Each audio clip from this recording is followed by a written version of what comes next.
भाई दादी ट्रैक्टरवा खाली बा। ए माला ट्रैक्टरवा थाली ना बा, एकला भितलिया ईंधन बा। अरे हमारा कहे के मतलब ई बा कि हेकरा से काम बा, ई खाली बा यार।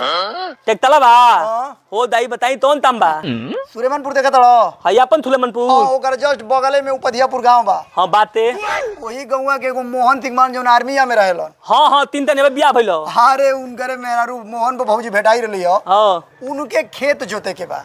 एकदम हम तो देम तब तो देते बा।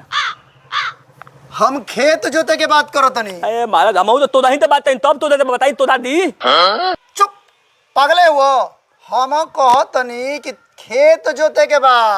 अरे तो कौना भाथा में लौते बताई हम उनका खेतवा तो दे तब तो देते बताई ना हमें ते यार कैसन पगला से भेंट हो गई।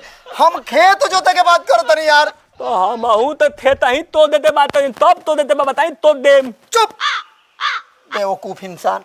ए महला ताहे थितिया तनी तली बढ़िया तो देम। हमरा तो बढ़िया तू ना तो दी तब तो देते बा।